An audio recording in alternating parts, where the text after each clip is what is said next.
তেইউল লিগনকে শক্ত করে জড়িয়ে ধরে, বলে তার জীবন বাঁচানোর জন্য ধন্যবাদ। লিগন বলে তার ধন্যবাদ দেওয়ার কোনো প্রয়োজন নেই। তেইউল জানতে চায় সে কেন আসেনি, সে তাকে অনেক মিস করেছে। এই কথায় লিগনের খুব খারাপ লাগে।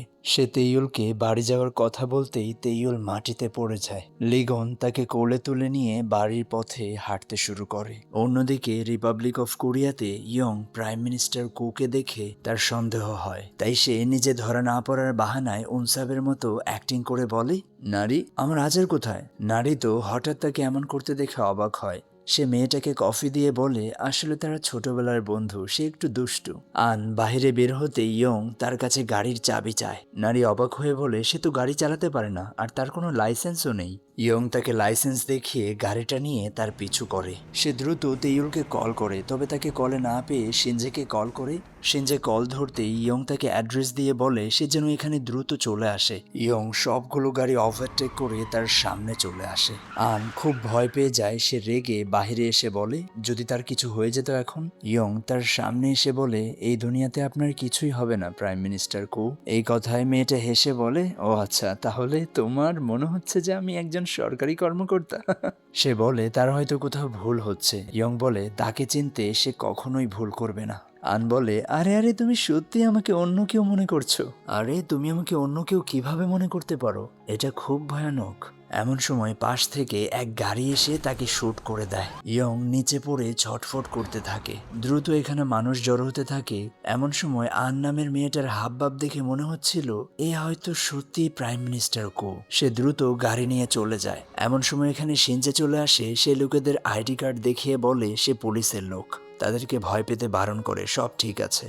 অন্যদিকে ওই দুনিয়াতে লিগন তেইউলকে নিয়ে মহলে চলে আসে। সেক্রেটারি মোকে বলে সে যেন দ্রুত ডক্টরকে নিয়ে তার রুমে আসে। দাদিমা এসে এসব দেখে খুবই ঘাবড়ে যায়। তাকে এমন রক্তাক্ত দেখে চমকে ওঠে। লিগন বলে এসব তার রক্ত নয়। সে খুব দুঃখ করে বলে তার জীবনে যতগুলো মেয়ে আছে তারা সবাই কষ্টে আছে। লিগনের তেইউলের জন্য খুব চিন্তা হচ্ছিল। সে সৃষ্টিকর্তার কাছে প্রার্থনা করতে থাকে তেইউল যেন ঠিক হয়ে যায়। ডক্টর এসে বলে তার শরীরে পানির ঘাটতি রয়েছে, তবে জলদিই পূরণ হয়ে যাবে, এখন সে ঠিক আছে। দাদি তাকে ভিতরে যেতে বললে লিগন দাদিকে ধন্যবাদ জানায়। ভিতরে এসে সে তার কাছে বসে এক দৃষ্টিতে তাকে দেখতে থাকে। তেইউলের জ্ঞান ফিরলে সে বলে আমায় একদমই বিশ্রী দেখাচ্ছে তাই না? লিগন বলে একদমই না, এই পট্টি জোরে তালিতেও তাকে খুব ভালো লাগছে। তেইউল বলে সে ঠিক সময় তার কাছে এসেছিল। লিগন বলে আমি বলেছিলাম না আমি অনেক ভালো মানুষ। তেইউল বলে সে তার দুনিয়াতে তাইকোয়ান্ডো সেন্টারে পানি পান করতেই জ্ঞান হারিয়ে ফেলেছিল। সে এখন বুঝতে পারছে লিগন খানা কেন চেকে খায়। তেইউল উনসাবকে না দেখতে পেয়ে তার বিষয় জানতে চাইলে লিগন বলে সে তো তার দুনিয়াতে ছিল, এখানে অনেক কিছু হয়ে গেছে। উনসাব এখন হসপিটালে আছে। সং তাকে দেখতে আসে। তাকে দেখা মাত্রই উনসাব নারী মনে করে জড়িয়ে ধরে। এসবে সং খুবই অবাক হয়ে জানতে চায় তার সাথে এমনটা দ্বিতীয়বার হয়েছে। এই নারীটা আসলে কে? লোক তাকে নারী বলে কেন ডাকছে? এমন সময় উনসাবের মনে পড়ে এটা তো তার দুনিয়া না। ইয়ং তাকে বলেছিল নারীর মতো দেখতে মেয়েটার নাম হচ্ছে সং। এবার সে বলে অ্যাকচুয়ালি আমি তোমায় নারী বলিনি তো, অর্ডিনারি বলতে চেয়েছিলাম। সং বলে তুমি তো দেখছি মিথ্যেটাও ভালোভাবে বলতে পারো না। আমার মনে হচ্ছে সেই সময়টা এসে গেছে, এবার আমার নাম্বারটা নিয়ে নেওয়া উচিত তোমার। এসব কিছুতে সং খুশি হয়েছে, কারণ সং তো ইয়ংকে মনে মনে অনেক পছন্দ করে, আর এই ল্যাটকা চাটকা ডুপ্লিকেট মালটাকে তো ইয়ং এর মতোই দেখাচ্ছে। উনসাব বলে ও আচ্ছা, তাহলে ওটা তুমি ছিলে যার কথা ও আমায় বলছিল, চোখগুলো সুন্দর, দেখতে অনেক সুন্দর। উনসাব বলে দেখো নতুন খিলাড়ি, তোমার নাম্বার তোমার কাছেই রাখো, এভাবে বিতরণ করার কিছু হয়নি। এই বলে সে চলে যায়। সং তো অবাক হয়ে তাকিয়ে দেখতে থাকে এর আসলে হয়েছেটা কি। হনসাপ লুকিয়ে এসে বলে আমার তো মনে হয়েছে আমি এবার গেছি। ওয়াও, ও তো দেখি একদম নারীর মতো। আরে এই দুনিয়ায় ও কত সুন্দর। এদিকে দাদিমার অ্যাসিস্ট্যান্ট মহলের খবর ফাঁস করা নিয়ে ইনভেস্টিগেশন করে জানতে পারে মিনসো ইয়ং নামের যেই মহিলা এখানে কাজ করে মাঝে মধ্যেই তার এক বুক স্টোরে যাতায়াতের রেকর্ড পাওয়া গেছে। ওই বুক স্টোরি এমন এক জায়গা যেখানে গাদ্দার লিলিমের সমস্ত সহকর্মীরা থাকতো। দাদিমা খুবই অবাক হয়, একটা মানুষ এতগুলো বছর যাবৎ মহলে কাজ করছে একটা মিথ্যে পরিচয় নিয়ে। সে তাকে এই ছবিটা দেখিয়ে বলে রাজামশাই যখন লাইব্রেরিতে বন্দি ছিল সত্ত্বেও মিন তখন এই ছবিটা পোড়ানোর চেষ্টা করেছে। পরদিন আমরা দেখতে পারি সেই মিন খাবারে বিষ মিশিয়ে দাদিমার কাছে আসে। দাদি নোয়া তার গালে কষে এক চর বসায়। সে জানতে চায় তার আসল নাম কি, কি তার পরিচয়। সাথে সাথে তার মুখ থেকে রক্ত বেরিয়ে আসে। এসব দেখে মহলের বাকি কর্মচারীরা অবাক হয়ে যায়। দাদি নোয়া বলে দেয় যদি কেউ এই খবর মহলের 4 দেয়ালের বাইরে বের করেছে তাহলে তাদের 3 প্রজন্মকে এর শাস্তি ভোগ করতে হবে। তেইউলের ঘুম ভাঙতেই সে রাজাবাবুর খোঁজে বের হয়। কিচেন রুমের দিকে আসতেই দেখে সমস্ত কর্মচারীরা ফুচুর ফুচুর করছে। তেইউল জানতে চায় ভিতরে কি কিছু হচ্ছে। তারা বলে রাজা সাহেব ইউনিফর্ম পরে রান্না করছে। তেইউলকে দেখে লিগন খুব খুশি হয়। সে বলে তার জন্য সে রান্না করছে। ভেতরে আসতে বলতেই তেইউল আবারও দরজাটা লাগিয়ে দেয়। লিগন বলে আরে আরে তোমাকে দেখানোর জন্যই তো আমি এসব করছি, চলে গেলে আবার। এসব শুনে তো কর্মচারীরা খুব মজা পায়। এদিকে কর্মচারীদের ফুসুর ফুসুর দাদি তো শুনতে পাচ্ছে। তেইউল ভিতরে এসে জানতে চায় সে তার জন্য কি বানাচ্ছে। তেইউল দেখে সে তার জন্য অনেক মজার মজার খাবার বানিয়েছে। এসব দেখে তার খুব ভালো লাগে। তেইউল জানতে চায় যদি সে এখানে না থাকতো, তার মতো দেখতে অন্য কেউ থাকতো, তাহলে রাজা কি করতো। লিগন বলে দেখো আমি এক অন্য দুনিয়ার মেয়েকে ভালোবেসেছি। মেয়েটা যখনই কোনো জরুরি কাজ করে তখন সে তার চুল বাঁধে। তেইউল খুব খুশি হয়ে জানতে চায় আর কি করে।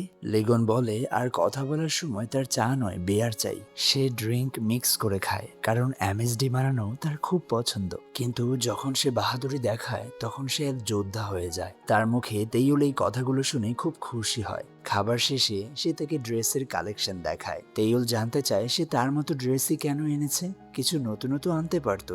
লিগন দেখায় সে তার জন্য নতুন কালেকশনও রেখেছে। তেইউল তার পছন্দ মতো একটা ড্রেস উঠালে লিগন বলে সে জানতো তেইউল এটাই পছন্দ করবে। ড্রেসটা পরতেই পকেটে সে একটা বক্স দেখতে পায়। দেখা যায় এতে একটা লকেট রয়েছে। তেইউল গলায় পরেও আবার লকেটটা খুলে পকেটে রেখে দেয়। লিগন জানতে চায় সে কি পকেটে কিছু খুঁজে পায়নি, কোনো বক্স। তেইউল বলে সে পেয়েছে, লকেটটা খুব পছন্দ হয়েছে। লিগন বলে তাহলে সে কেন পরেনি। তেইউল বলে এটা তার এতই পছন্দ হয়েছে সে এখন পরতে চায় না, যখন সে পুরোপুরি সুস্থ হয়ে যাবে তখন সে এটা পরবে। আর সে জানতে চায় লিগন কিভাবে বুঝতে পেরেছে সে এই ড্রেসটাই চুজ করবে। লিগন বলে কারণ সে সব জানে। আমরা দেখতে পাই লিগন আসলে প্রত্যেকটা ড্রেসের পকেটেই একটা করে লকেট রেখেছিল। এবার তাকে নিয়ে উনসাবের হসপিটালে আসে। উনসাব তেইউলকে দেখতে পেয়ে খুশিতে তাকে জড়িয়ে ধরে। সে জানতে চায় সে এখানে কবে এসেছে আর বলে তুমি জানো কেউ কিং আর্থারকে গুলি করতে গিয়েছিল। তখনই আমার ভিতরে থাকা হিরো জেগে উঠলো, আমি সামনে গিয়ে দাঁড়ালাম। এরপর হসপিটাল। লিগন বলে সে তার জন্য রয়্যাল বেকারি থেকে কেক নিয়ে এসেছে। এই কথায় উনসাব খুব খুশি হয়। কেকটা খেয়ে বলে বাহ কি মজা, এখন উনবিয়ার কাবি থাকলে ঠাস ঠুস করে খেত।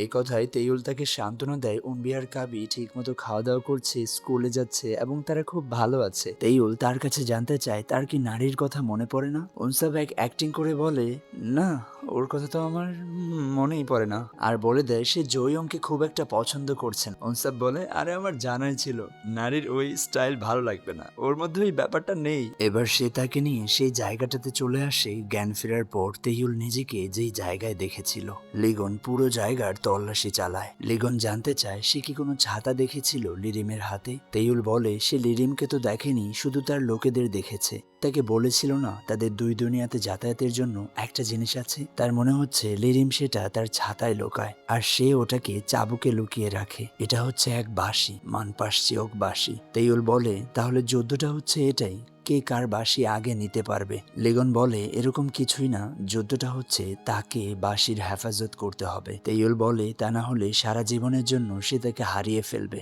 একমাত্র এই বাঁশির জন্যই তো সে প্রাচীর পার করে তার দুনিয়াতে আসতে পারে। লিগন বলে এই জন্য তেইউলের সবসময় তার সাথে ভালো ব্যবহার করা উচিত।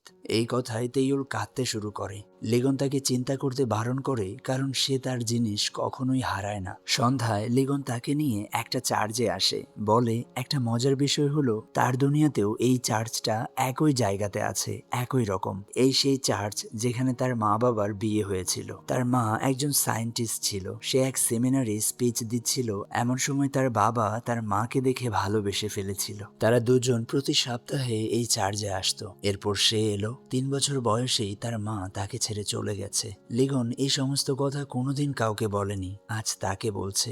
এবার তেইউল তার মা বাবার কথা তাকে শোনায়। তার মা বাবা মিলে তাইকোয়ান্ডো সেন্টার চালাতো। তার মা স্টুডেন্টদের সব থেকে প্রিয় টিচার ছিল, কিন্তু ক্যান্সারে তার মা মারা গেছে। তেইউল আজও তার মায়ের ব্ল্যাক বেল্ট পরে এবং সেও খুব খুশি এই কথাগুলো সে লিগনকে বলছে। লিগন, তুমি অনেক ভালো একটা মানুষ। এমন সময় পেছন থেকে চার্চের ফাদার এসে রাজাকে ডাকে। ফাদার বলে তার জানা ছিল না রাজামশাই যে একজন অতিথি নিয়ে এখানে আসবে। লিগন বলে সে যেন এই কথাগুলো কাউকে না বলে। ফাদার বলে প্রভু তাকে একটা কাজই দিয়েছে যাতে সে চুপ থাকতে পারে। এবার লিগন তাকে বলে সে কি তাদের একটা ছবি তুলতে পারবে। সে চায় তাদের দুজনের একটা ছবি থাকুক। ফাদার ফোনটা নিয়ে স্মাইল করতে বলে 1 2 3 বলতেই সময় থেমে যায়। লিগন অবাক হয়ে তেইউলের দিকে তাকিয়ে থাকে। তার চারপাশে সবকিছু স্তব্ধ হয়ে আছে।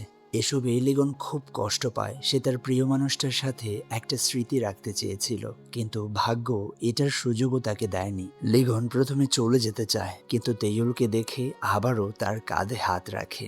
সবকিছু স্বাভাবিক হতেই একটা ছবি উঠে যায়। রিপাবলিক অফ কোরিয়াতে শিনজে ইয়ংকে নিয়ে হোটেলে আসে।